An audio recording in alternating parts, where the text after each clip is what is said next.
Hi, Brent Haynes with Wood Sound Flutes. Really going to be fun today because we're going to take a little tour around the world, I guess. I don't know about around the world, but we're going to take a little tour anyways. We're going to start in the water up at the Oregon coast and maybe down to South America with this flute, and because we've got the Oregon myrtle and we've got the wood from South America, which is purple heart, and we've got a little totem here of a dolphin. So we're in the water, and from Oregon, the dolphin can swim from Oregon down to South America. Just a traveling flute and just a lot of fun. This beautiful little instrument. It's in the key of high C, and just a gorgeous little flute. Really fun and simple, but just beautiful little simple flute and fun to play.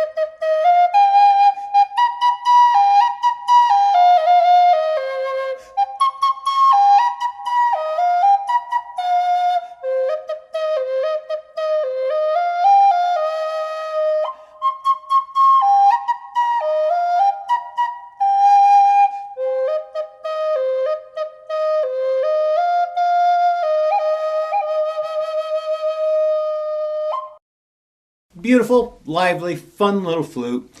The Oregon myrtle and purple heart dolphin flute. Very, very fun instrument, and I love it. Very, you can have a lot of fun with flutes. Do tons of little things to them and make them all sorts of different things, from the dolphin flute to whatever, the eagle flute. The next flute is a whale flute, and it's just a blast. And it's kind of, the whale here is, I love him. He's so fun. This particular flute really, in my opinion, this flute needs also to have a simpler totem with it so that it can be a travel companion to the whale, because you don't want to take a beautiful totem like this everywhere you go. If you want to take this flute out to the beach, for instance, you don't necessarily want to take the whale along with you, because it might be just too fragile to go everywhere you want to go. But it's just a lot of fun to take maybe to flute circle and show off there, and play around the house and things like that. Beautiful times to play there, but not necessarily everywhere you want to go. So definitely would send this out with a spirit claw totem on it as well. So gorgeous, gorgeous instrument. This is made out of our box elder burl. It's color enhanced to get this incredible blue color. To me, this reminds me of when I was scuba diving a lot up in Washington, when we used to live up in Washington. I'd get into about 11 feet of water. It just always seemed to happen at 11 feet. Like, not 10 feet, Brent? No, it was like 11 feet. It always seemed to happen when I'd be there. And the light had come through the water, and I'd be looking down at the gravel, and I don't know what it is, but I was always looking around me as I was growing up, and even now I'm still the same way. But I look around me, I listen, and I see, but I would be looking at the gravel, and the light would just do this thing to the gravel. It would shimmer and glisten, and what it was it's the light coming through the waves. And you would see the pattern of the waves on the gravel below you as the light shimmered through the graves, or through the gravel on the as the light shimmered through the waves. You'd see it go through the gravel, and it was wild, just wild. And it reminds me of this pattern on the flute, and I just love it. I love that patterns that it creates, these different colors and depths of colors of dark, blues and greens and the whites and all these wild nuances of color. That's what it reminds me of. And so when I first started doing these, that's what I was thinking of as I started making these flutes, as I was thinking of that gravel in when I was scuba diving. So anyways, I really love these instruments. This one is in the key of G, and I really, these, I don't like making the box elder burl flutes in the low flutes so much. Below G down to into the low flutes, I don't really love them so much. You get into the bass flutes, and the box elder burl actually all of a sudden does work, but in the low, in the mid to lower than F sharp, say, to the low A and things, they really are not fabulous.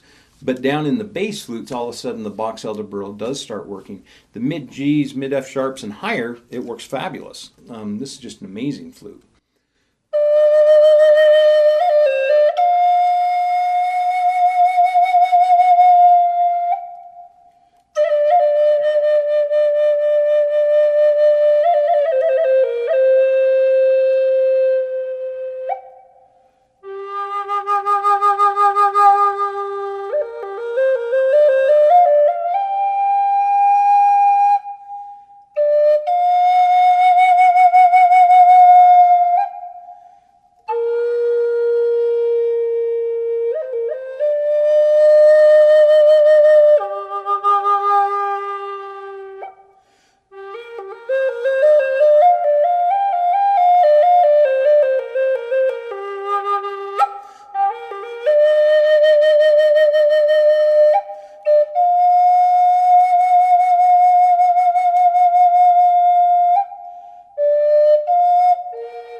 Fabulously fun. This is just so fun. I love it. I guess I just love playing the flutes. I'm reading this fun book right now that involves some music, playing a musician, and it's really inspiring me as I'm in my music making and instrument making, and just loving being involved in making music. It's so much fun. I love being a part of the music that you all make. It's a rare gift. It really is, to be a part of the music that you all make. It's a rare thing, and a privilege, really. Thank you so much. Anyways, gorgeous instrument.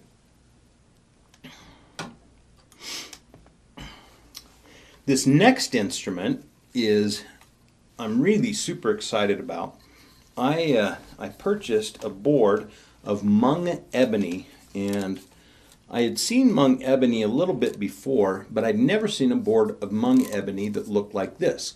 This board of Hmong ebony, it reminds me of some cocobolo that I'd once seen. I called it landscape cocobolo. It just has these really wild swoops of lines of cocobolo that come in crazy patterns. It reminds me of the wave down in northern Arizona, this a sandstone formation down in northern Arizona.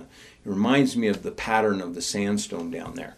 And so this has these swooping grains that come down like this, and then it abruptly ends into this line that comes right here. And it's very hard to see unless you're in bright light. I mean, I can see it in this light here, but very hard, you won't be able to see it. I'm sure this flute just looks black. You can see it in the pictures, in the still pictures, so when you go on the website, take a look.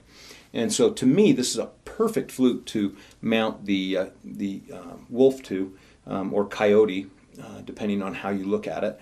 So, the desert wolf or desert coyote, and because it reminds me of the wave, in the desert at night, and so you got the moon, bouncing off of the water, sparkling and things here represented in the abalone here on the ends, and a little bit of the water in the turquoise, and so it's just this beautiful representation of this flute in the desert, a desert scene at night. So I really like it. I really like this flute. So I have a little bit of this Hmong ebony. I have about, I don't know how much I have. Maybe I probably have another, maybe 13 flutes or something of Hmong ebony, depending on how many, how big the flutes are. Maybe we have that much, and then it'll be gone. But it's really beautiful, and it's not too much. They're not outrageously priced by any means, so it's pretty decently priced and gorgeous sounding too. Isn't that strong? Just boo-doo-da, just super strong.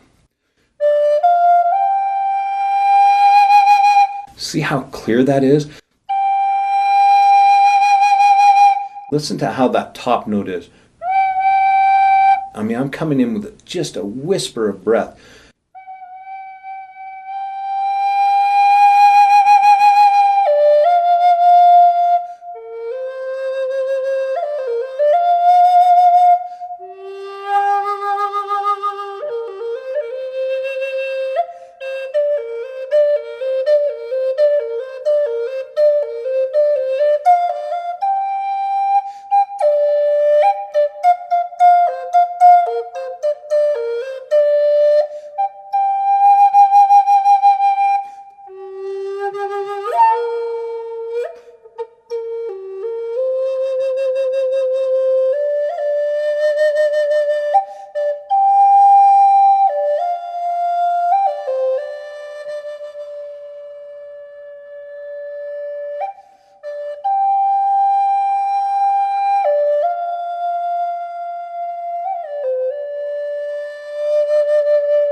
So very powerful flutes, really clear, but very warm and very full. So this is going to be a great wood while we have it.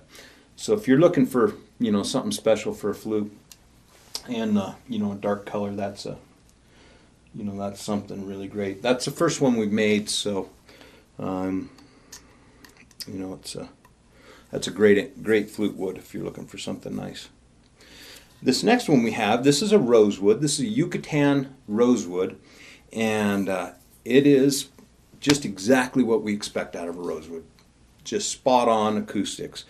It's gorgeous sounding. I love it. Oh, I forgot. So this is the night scene in the desert, right? This is our night scene. This is our daytime scene. And that kind of, so to continue our theme of the traveling, right? So we went from the ocean, and now we're back into the desert, and that kind of our traveling theme. And so this is our daytime in the desert. We're down in the Utah desert now. And so this is Delicate Arch in southern Utah. And so we're about 4 hours south of where I'm actually sitting right now. This is Delicate Arch. And just a gorgeous place. If you haven't been to Delicate Arch, highly recommend it to put it on your to-do list or your bucket list. Wonderful place to go and play the flute. Although actually Delicate Arch is really windy up there. But still, it's really cool to go play the flute there because it's such a magnificent place to be. And then if you do go there, there's some really wonderful places to actually play the flute, like Hidden Arch in the Fiery Furnace. Is a really fabulous place to actually go play your flute. The acoustics in Hidden Arch are unbelievable, absolutely unbelievable. But anyways, so this is the Yucatan Peninsula. I'm sorry, Yucatan rosewood.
It's just a lot of fun to play the native flute, isn't it? You know, so many fun things you can do, and that song just proved at the beginning there, you know, no wrong notes, just keep playing, and what the heck. I hope you're having a wonderful day. If you have any questions at all, you can reach me at 801-822-1415. Again, I'm Brent Haynes. My email address is brent@woodsounds.com. Have a wonderful day.